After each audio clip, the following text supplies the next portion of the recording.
Good afternoon. We welcome today the Prime Minister of Bangladesh, Her Excellency Sheikh Hasina. Thank you, Madam Prime Minister, for including Colombia on your New York itinerary. I want to recognize the leadership and staff of Colombia's Institute for Research on Women, Gender, and Sexuality for helping to make today's forum possible. Thank you for the many important contributions that you, the Institute, and our community make to this international dialogue. There is much at stake in Bangladesh today. The presence of new economic opportunity, a growing role for women in society, and advances in public health are all reasons for optimism. Yet at the very same time, the nation faces considerable and daunting challenges. 1/3 of Bangladeshi population continues to live in poverty even after significant strides in economic development. The problem of dangerous working conditions is well known, and violent religious extremism continues to adversely affect the society and the world. Still, it has become increasingly clear that the principal challenge facing Bangladesh concerns its political culture. Even as many citizens embrace democracy, there is much work to be done to meet international standards of free and fair elections, to definitively reject government corruption, and to establish a civic culture fully committed to freedom of speech and expression. In this volatile environment, Prime Minister Hasina has helped to move her nation forward, with notable successes in the arenas of public health and education. Our own university community is contributing to these initiatives in important ways. For example, a team of Columbia researchers assembled by the Earth Institute has been working in Bangladesh for the past 15 years to mitigate the devastating health effects of widespread arsenic contamination in wells. I actually visited Bangladesh, love the country, and we visited the Public Health and Earth Institute work on the arsenic in the wells problem. Separately, seismologists at Colombia's Lamont Doherty Earth Observatory are collaborating with American and Bangladeshi researchers to assess and minimize the threat of a major earthquake in the country. The speech to be delivered by the Prime Minister today is titled, "Girls Lead the Way." In recent years, Bangladesh has closed the gender gap in primary education, and now more girls attend school than boys. The prevalence of child marriage has been reduced, and over the past 2 decades, the country has lowered the incidence of maternal mortality by more than 2/3. There's a serious effort underway to reduce female illiteracy and to improve women's access to non-traditional jobs. These initiatives will be watched with great interest to learn if their impact on Bangladesh's future is as large and as positive as we hope. We look forward to hearing from the Prime Minister about the progress Bangladesh has made towards greater gender equality and about her hopes for the future of her country.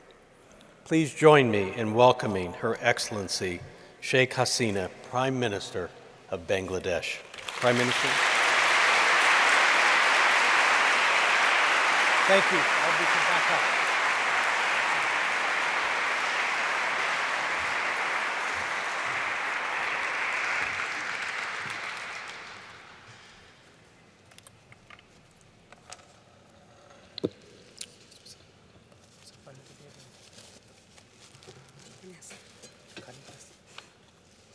Bismillahirrahmanirrahim.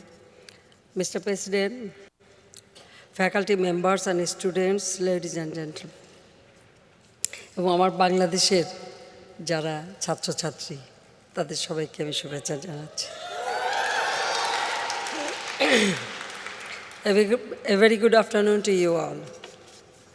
I convey my warmest greetings to everyone in the audience. It is indeed a privilege to speak in front of you today. I thank you, Mr. President, for inviting me to this hallowed seat of learning. I have chosen to speak on an issue which is close to my heart: women's and girls' empowerment. I wish to see our girls breaking all barriers and taking the lead in our nation building. This plays a crucial role in my vision for peace and development. My father, our father of the nation, Bangabandhu Sheikh Rahman, who led Bangladesh to independence in 1971, was an ardent champion of democracy, social justice, and secular values. Women's education and emancipation were central to his development ideals. It's primarily to his vision I owe my conviction in girls' education. Our world has done well in sending our children to school, with more girls than boys going to schools in places like Bangladesh. Yet, the progress is uneven, with conflict-ridden places lagging behind. Around 60 million children still remain outside schools. 75% of them are girls. We must have these children at the heart of our 2030 Agenda for Sustainable Development. We cannot afford to leave them behind.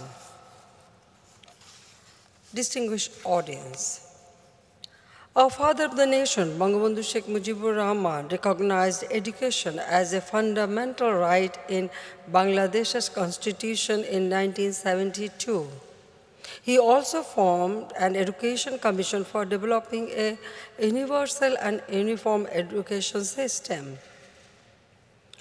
Unfortunately, on 15th August 1975, he was brutally assassinated along with 18 members of my family: my mother, my 3 brothers, younger one was only 10 years old, my uncle, newly wedded to sisters-in-law. Altogether, 18 members of my family was assassinated. You may think why I'm here. Actually, my sister and myself, we were abroad that time. I was in Germany, so we survived.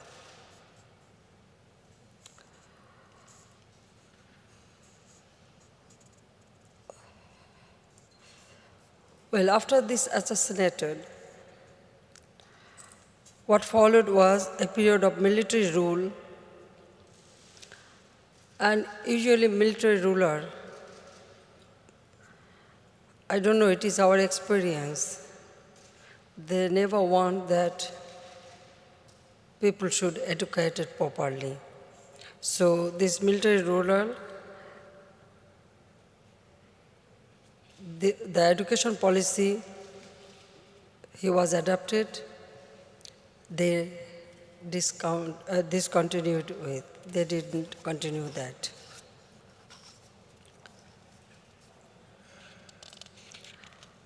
I had therefore made it mission in my political career to bring education to the forefront of our national development policies.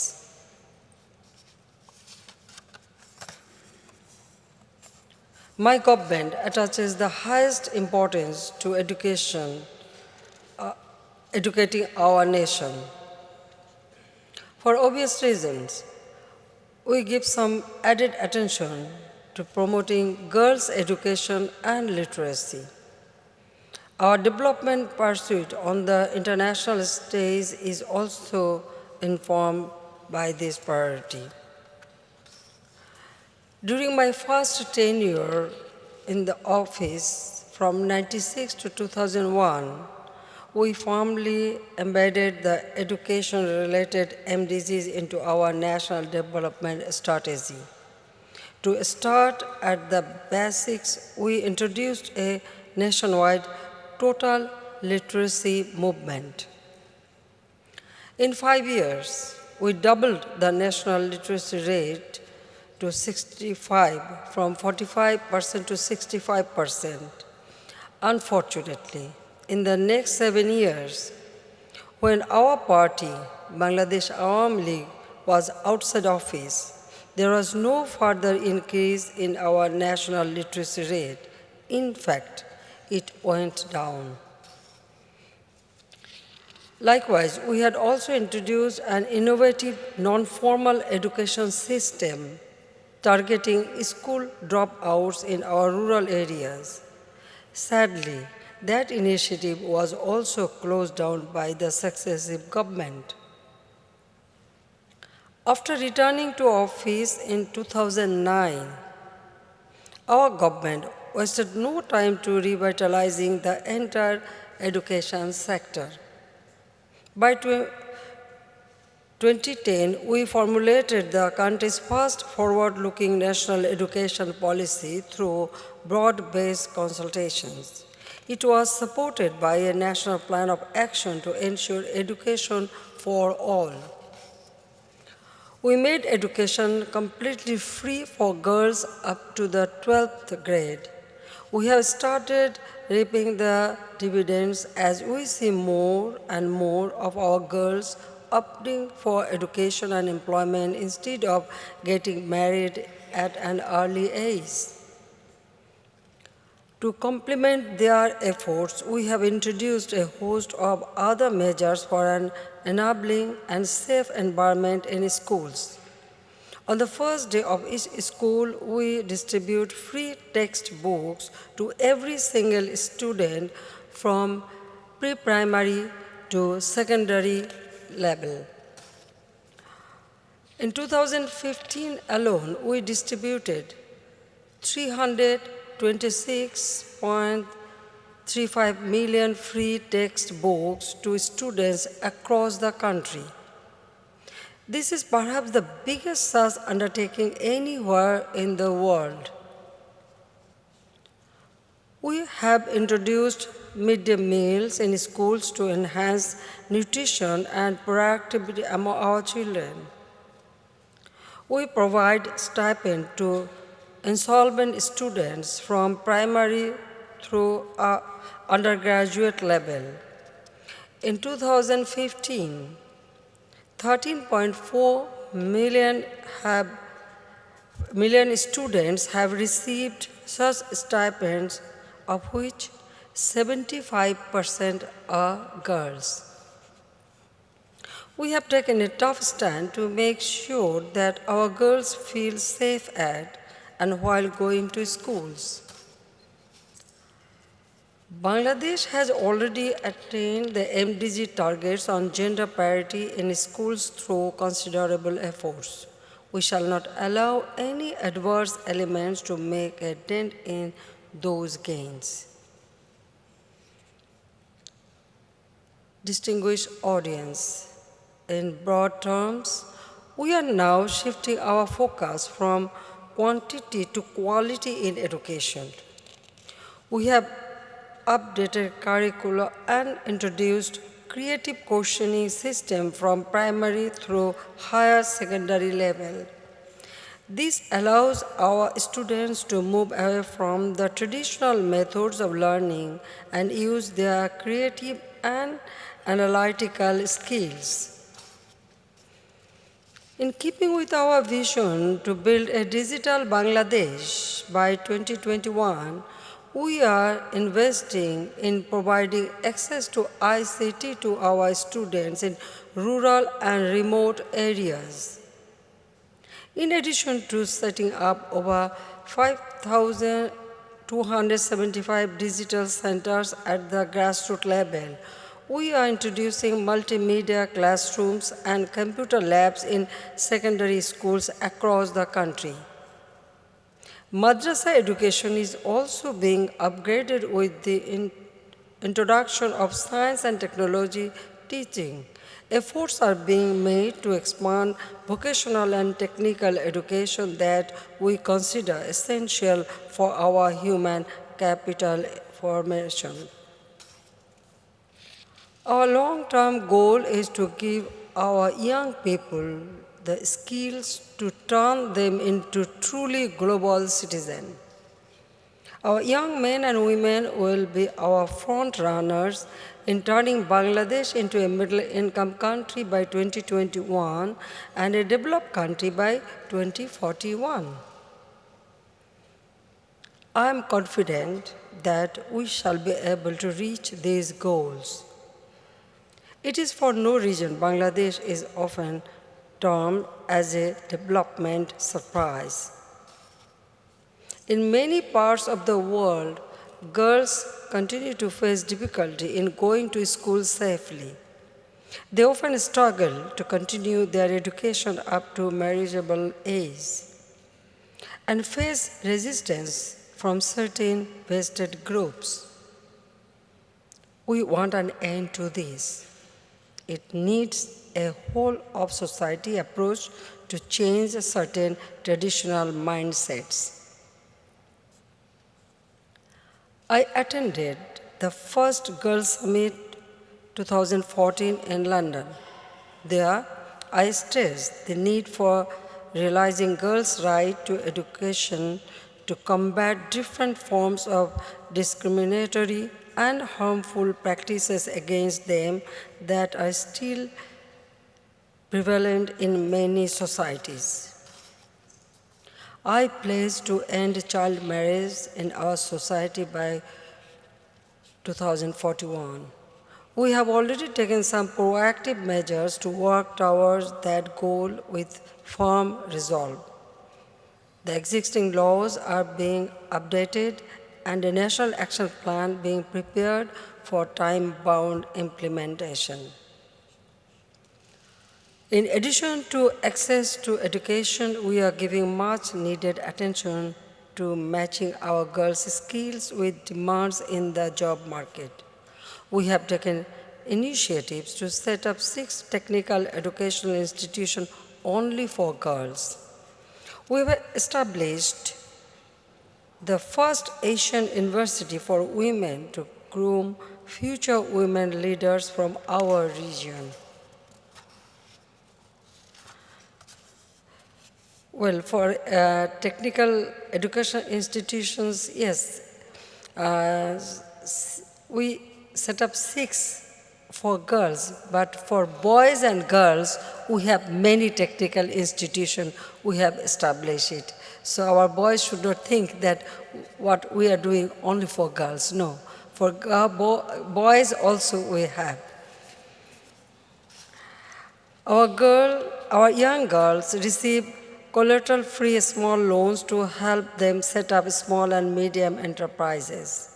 Our female workforce is growing steadily every year, with women accounting for 90% of the workforce in the ready-made garment sector.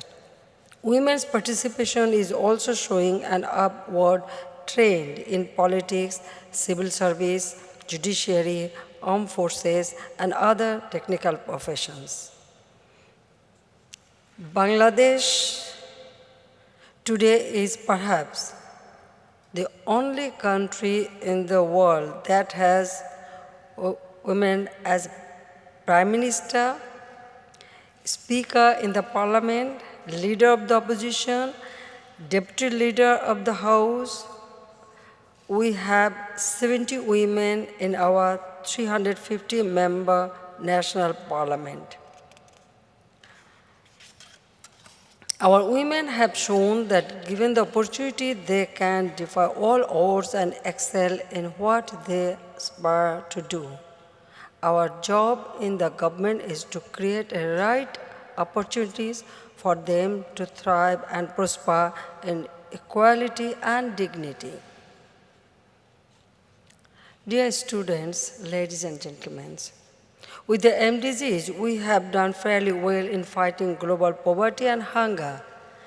Even then, 1.3 billion people live in poverty in our world. The new ambitious SDGs we have come here to adapt, already we have adapted the agenda, must make a real difference in the lives of these people. I am making efforts to do my part. I challenge you, the leaders of tomorrow, to rise to the occasion to change our world for the future we want for all. In so doing, I wish to leave this message with you that girls' education all over the world can be and should be a key enabler for sustainable development. Last year, the UNESCO Director General awarded me, not me actually, my country, the Tree of Peace in recognition of our efforts to promote girls' education and women's literacy. The interface between women's education and durable peace is only too evident in conflict-riven societies. My heart reaches out to all those girls that continue to struggle with their lives in far too many conflict situations around the world. We wish to see all our girls having unfettered access to the best possible education and emerging as the forebearers of peace, progress, and prosperity. In Bangladesh, may I reiterate, I wait to see the day when our girls take the lead in every sphere as we realize our dream of a Sonar Bangla, a golden Bengal, that our father of the nation had envisioned for us. We keep our doors open for all of you to join us in our effort. I thank you all.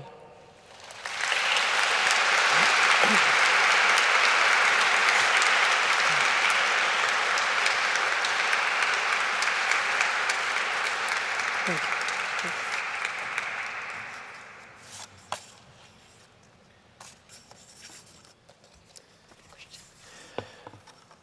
Thank you very much, Madam Prime Minister.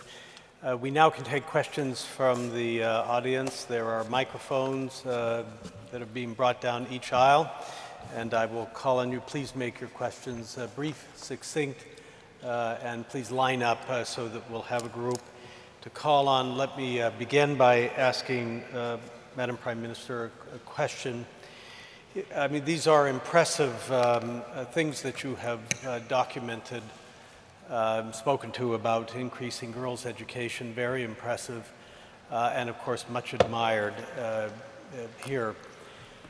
Can you say something about what you need to overcome in order to improve girls' education and how you have done it? If there are religious objections to girls' education, how have you confronted that? How have you addressed those concerns in order to increase the educational opportunities for girls? Well, in our country, yes, you know, sometimes the religious barrier was there. But once, if you can pursue the barriers, the girls, if they educated them, they can be a good help for the society, for family itself. And education is the only key for poverty reduction. Yes, sometimes it is not that it was very easy thing, but because our education from the very beginning, in 1972 Constitution, the education was free the primary education was free for everybody, but for girls up to secondary level, it was free. Because it was free, and also we ensured that there are some co-education institution or separate, so wherever the girls goes, for them we keep separate arrangement for everything so that the parents send them to the school. So it took time, but somehow now everybody thinks that yes, whether it's girl or boy, parents should send them to school and for education. And as because we already distributing free books, providing stipend for the students, Yes. and also the poor family. If they send their children to the school, we give some monetary help to the mother. That's So interesting. that way we pursue them. Now, I can tell you that all over the country, even the rural area, our parents are very much eager to send their children to the school, whether it is girls or boys. And maybe we are leading the country. As you know, for a long time, well, the Prime Minister, the women Prime Minister around the country for a long time, maybe that also inspired the parents. That is also one thing. Yes. Yes. Right. And the religion barrier didn't affect much. Very interesting. Very interesting. Okay, please state your name and affiliation and ask your question. I'm Shoiti Sravanti Haldar. I am a freshman in SEAS. SEAS is the engineering. SEAS is the engineering. Engineering applied science. And it's my first month in New York. I'm from Bangladesh. So I have had the chance to witness this series of developments that you have mentioned in your speech. And I still think that the issue for a girl in achieving higher education and leading the way is not cost anymore. It's more of the safety. It's more of her safety. So I would speak in light of the incident that happened during Poila Boishakh at TSC and the fact that no tangible actions have been taken yet. Don't you think that is a big factor that a girl should consider when she actually analyzes her opportunity cost for attaining a higher education, because she would think that she's not safe? Well, you know the festival, Pohela Boishakh, I mean the first day of Bengali, year. Only in Dhaka city, nearly more than 100 places, this ceremony was observed. But there was an embargo that before sunset they have to finish it. So when more than 100 places, only in Dhaka city, and not only Dhaka city, all over the country, people from all religion together observed this festival. So you could mention only one incident, but we have taken all the steps. Those who are involved, we try to find them out, and we try to, brought them into book. So can you imagine the population is 160 million. The first year of a Bengali, calendar, everybody together, all religion people, everybody together observe this festival. So there's only one incident happened. But immediately our law enforcing agencies take action. But many incidents happen all over the world during 1st January or any other time. But we could have controlled the situation. But only one incident you are speaking. But immediately we have taken action. We are not sitting like this. But it is our society, they become more aware about it, that they should behave properly. Exactly. Thank you. and Thank you. Thank you. Thank you very much. Yes, please. Thank you to Columbia for giving us this opportunity. I want to thank you on behalf of all the Bangladeshi students. Madam Prime Minister, Assalamu alaikum and Eid Mubarak. Thank you Eid for Mubarak. spending Eid with us. I just don't want to take too much time. I actually don't have a question. I would like to reiterate the importance of a key policy point that has been in discussion lately, which is the legal age for marriage. And I'm very glad that I've been following it, and I'm very glad that the legal age for marriage has not been lowered, because I think a lot of the things that you have been saying would totally go against lowering or decriminalizing the legal age of marriage. So thank you so much, and I hope that continues to be, because that is a very important thing for girls to succeed in Bangladesh. So thanks a lot. Thank you. Thank you. Thank you. The more we give opportunity for girls, one thing, education and job opportunity, then you don't need to have any legal, framework or anything. Automatically, the age of marriage will, be increased. Because girls, if they start earning money or if they can stand by themselves, then they will decide when she will get married. Then parents cannot impose. So the economic freedom is very, very important. Education and economic freedom. We must ensure that for the girls. So, Madam Prime Minister, as you can see, there's a huge number of people who want to ask questions. So what I propose is that we'll take 3 questions at a time, and then you can answer them as you wish, so that we'll get through more students. Please go ahead. Good evening, Madam Prime Minister. My name is Smita Sen. I am a senior in the college, and my question is also relating to the safety of young girls and women as they try to enter the education system. One of the largest problems facing young girls is that they aren't even given the chance to be born. Female infanticide is still a concern. And so I'm just wondering what sort of protections are being made to make sure that the birth of the girl child is still supported and protected. Thank you very much. Thank Please. Good evening, Madam Prime Minister. Thank you for your wonderful speech. I'm a student at the School of International and Public Affairs. My question is more to do with what are the steps being taken to ensure that women, obviously you are a great example yourself, but what other steps are being taken to ensure that women are becoming leaders more in the private sector? And we have been talking a lot about education. So are there any special provisions to ensure more participation in higher and specialized technical education as well? Thank you. And one more. Is that okay? Sure. Yes. Good evening, Madam Prime Minister. My name is Ethan Park. I'm a freshman here at the college.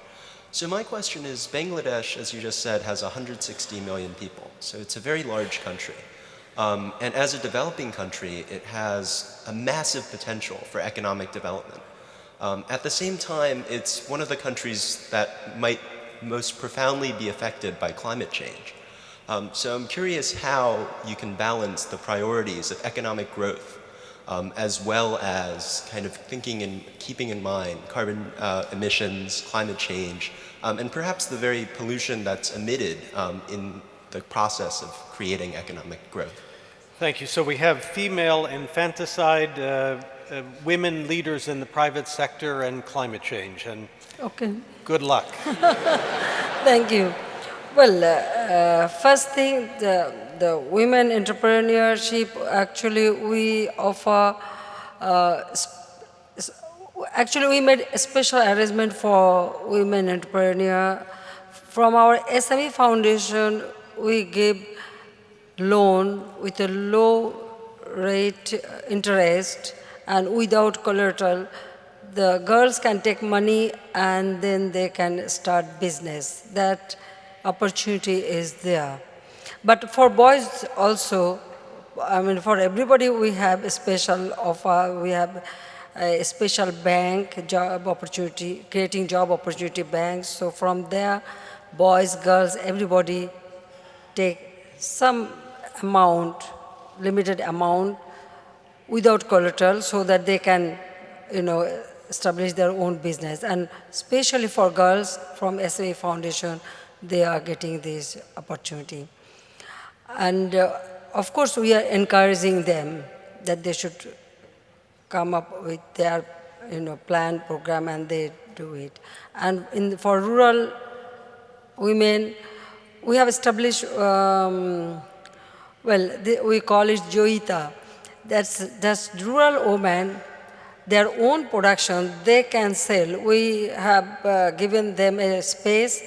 There they open shops and they do their own business. And they sell their own, production like handicrafts or other food item or everything. So that opportunity, our ministry, the Women and Children Affairs Ministry, they're looking after this project and they are doing it. So that way we are giving them so that they can, economically, they can stand by themselves. And about climate change, I can tell you one thing that yes, the geographical situation, Bangladesh is such a place that we are not emitters, but because of emission, we are affected. It is not only Bangladesh, the small island countries, then Himalayan countries, all are affected. But Bangladesh, we raise this issue time and again. We receive many promises, but in practical, we haven't received much, assistance. But Bangladesh never sit idle. Already we have, through our budget, we have our own fund, and we have adapted many programs to how to face this problem. And already we have taken action plan, and about 136 action plan we prepared to face this, any kind of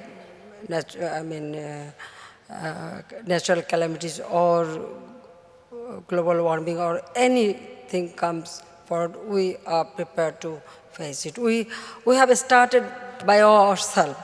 That is an example. But we are not sitting for who will help us, who will assist us. Yes, whatever money or whatever resources we have started our, program to mitigate all this climate change problem that I can tell you. Bangladesh always try to do it themselves. We don't want to depend on others. Thank you. But, side by side, the economic progress, yes, of course.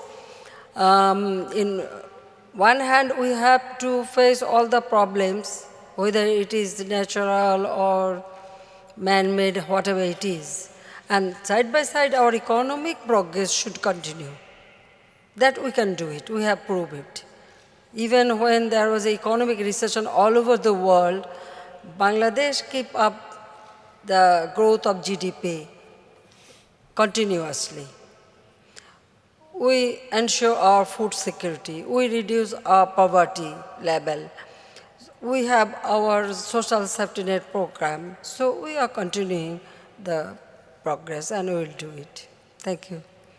আমাদের বাংলাদেশের যারা ছেলেমেয়েরা নিশ্চয়ই তাদের আরও ভালোভাবে বাংলাদেশ সম্পর্কে জানা উচিত যে আমরা কী কী কাজ করছি, কেমন কীভাবে করতে পারছি এবং আমরা যে পারি এবং বিশ্বের কাছে আমরা একটা দৃষ্টান্ত স্থাপন করেছি, সেটা নিশ্চয়ই আমাদের বাঙালি ছেলেমেয়েরা আরও ভালো করে জানার চেষ্টা করবে এবং সেটাও অন্যের কাছে যারা অন্তত ক্লাস ফ্রেন্ড আছে তাদেরকে সেই জিনিসটা জানানো উচিত যে বাংলাদেশ অসাধ্য সাধন করতে পারে। আমরা মুক্তিযুদ্ধ করে বিজয় অর্জন করা জাতি, আমরা বিজয়ী জাতি, আমরা মাথা উঁচু করে চলি, কারো কাছে মাথা নোয়াই না। আমরা পারি আমাদের দেশকে উন্নত করতে, গড়ে তুলতে এবং সেটা আমরা প্রমাণ করেছি। কাজে সেটাই বোধহয় সকলের কাছে তুলে ধরা উচিত। অন্তত আমাদের যারা বাঙালি ছেলেমেয়েরা এখানে আছে তাদের কাছে আমি সেটাই চাইব যে কারো কাছে হাত পেতে না, যা আছে আমার ততটুকু দিয়ে আমি নিজের দেশকে গড়ে তুলব, নিজের জাতিকে গড়ে তুলব। আর এই যে এত চমৎকার বড় একটা ইউনিভার্সিটিতে পড়ার সুযোগ পাওয়া, এটা তো সকলের কাছে হয় না, কতজনের ভাগ্যে হয়। কাজে এই সৌভাগ্যটা দেশের কাজে লাগাতে হবে এবং ভালোভাবে মন দিয়ে পড়াশোনা করতে হবে। যাতে আমরাও গর্বিত হতে পারি যে আমাদের ছেলেমেয়েরা এরকম বিদেশে পড়াশোনা করে ভালো রেজাল্ট করে দেশের মুখ উজ্জ্বল করছে। Okay. I said something to my own, community. I didn't follow I know you have everything, 30 but students. You have 30 students, 30 Bengalis, Bangladeshi student here, right? Yes. 30 জন আছে না এখানে? কত? All right, so we start here. Yeah, please. Thank you, Madam Prime Minister. Camila Daria Rivera Vicherka. I'm studying at Columbia College, Political Science. Now, my question was more related to child labor in the country of Bangladesh. Especially in rural areas, child labor continues to be a major problem for the country of Bangladesh, rural areas and coastal areas as well, where children are taken away from education and put into these, conditions to support their family.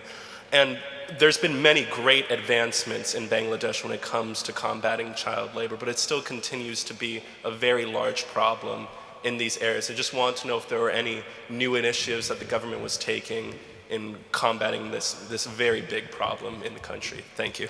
Thank you. Next question over here. Namaskar. I'm from India, but I'm still Bangal. So হ্যাঁ বলেন। I'm from the graduate program here at the engineering department. I just have one question.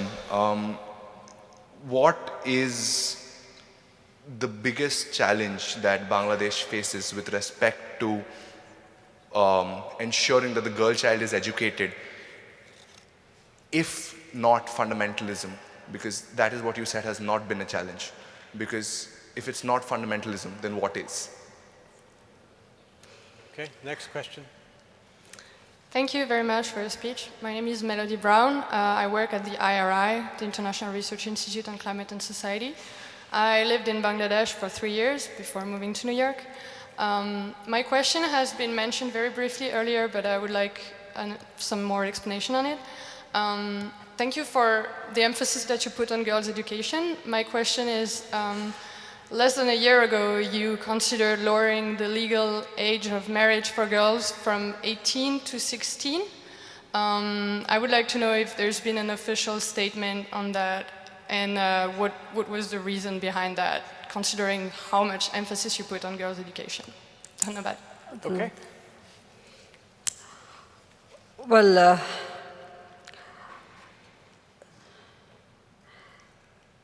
the girls' education, big challenge, one question. Another one, is child labor, right? Well, child labor, actually, already we have taken many steps. We are, those who are left over or dropped out, we are bringing them in a mainstream. We have arranged for their education and also giving them training. So any child, they are in any, child labor, there are difference also. Some of them are very traditional one, their families program, so sometimes they join it, but those are not very dangerous one. But beside that, we make sure that they get the education.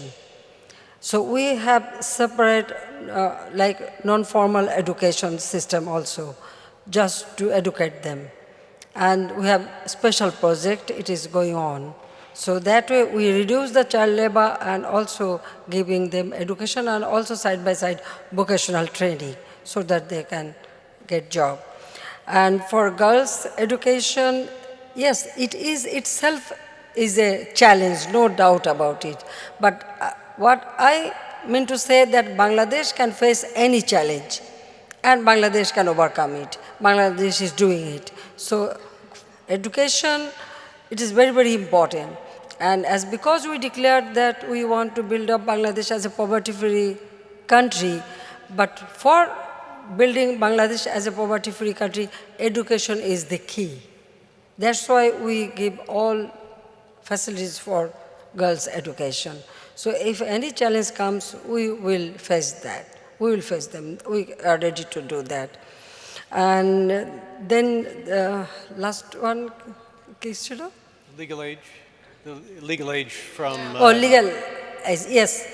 Now, Actually, we have gone through the legal age law in all the country, USA, British, and other country.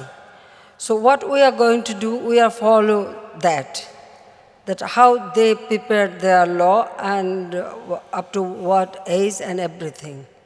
So it is not that, I don't know how it occurred to you that we wanted to reduce this and that.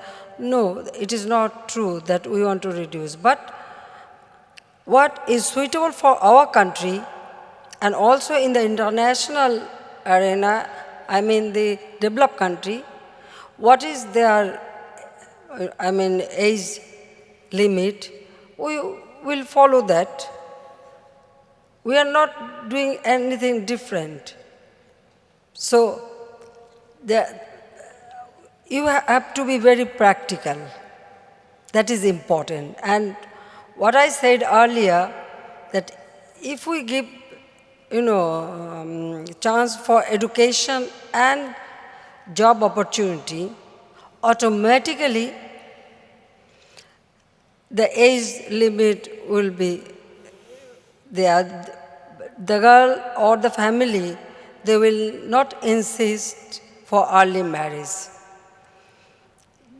Rather, they will encourage their girls for education and for their earning. That is main thing. Imposing law will not solve every problem. Then sometimes they can, increase the age and get married and this and that. So we must be very careful about it so that they cannot do it. Already we are taking care of it. Thank you. Next, please. Namaskar Mashi, President Bollinger. কেমন আছো? আমিও একটা বাঙালির ছেলে। আচ্ছা, খুব খুশি। আর আমার নাম অঙ্কিত Bal. I'm a senior in Columbia College, and my question is, Bangladesh contributes more men proportionally than any other nation to the United Nations peacekeeping force. How do you envision a role for Bangladeshi women in the task of international arbitration and peacekeeping? In peacekeeping, Bangladeshi women are working. Perhaps you know, we have a women police contingent. They are working in Congo. So we have already contributing. Our women are also contributing in peacekeeping.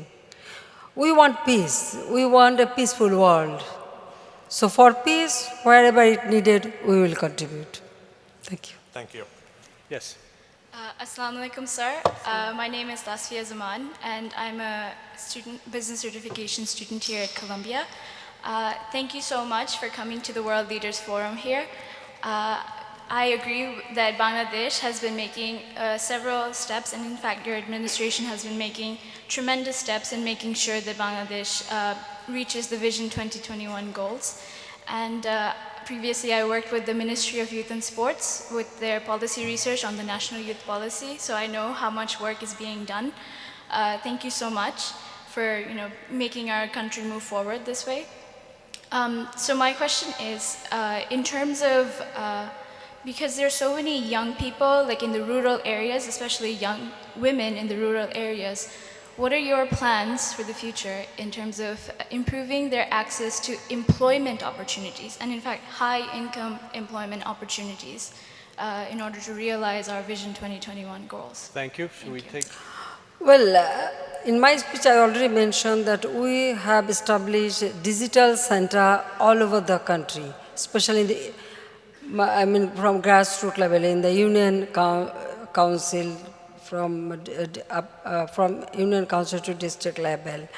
So there, each and every digital center, the girl and boys both there can work. So that we create a job opportunity. In the primary education, the primary teacher, 60% should be women, the girls. They are getting job. The primary teacher, we are appointing 60% reserved for girls. So that way we create a job opportunity. Then we have established community clinic.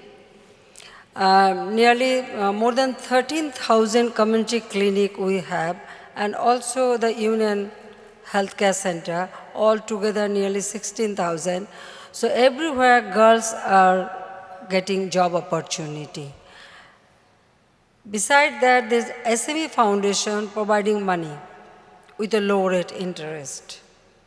Then we have some more programs where girls always get priority.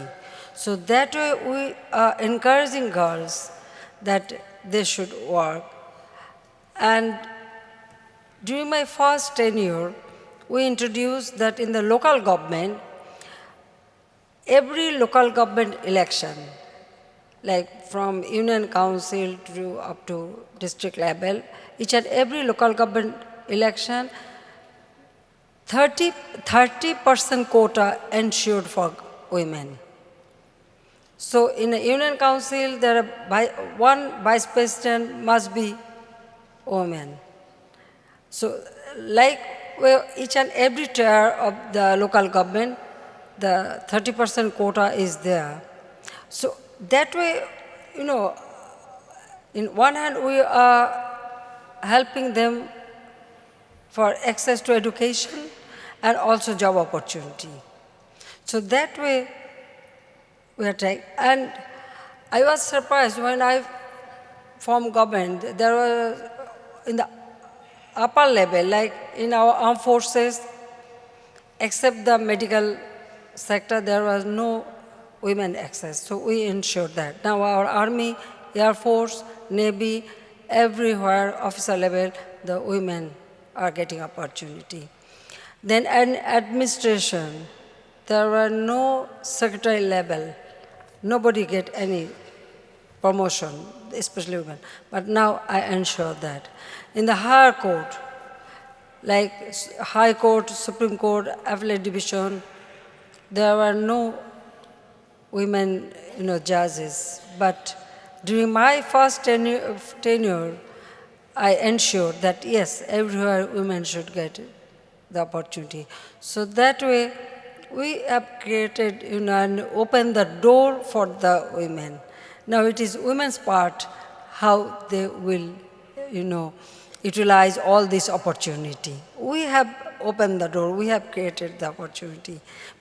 Just we wanted to make sure that yes, each and every level our girls should get a chance. And in our parliament, I already mentioned, the speaker, leader of the house, leader of the opposition, deputy leader, the four. I think in this world only one country we have.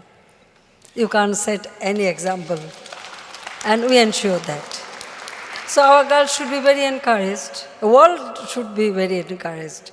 But actually, I am telling one thing. I know many countries, they are facing problem that girls cannot go to school or they cannot do job.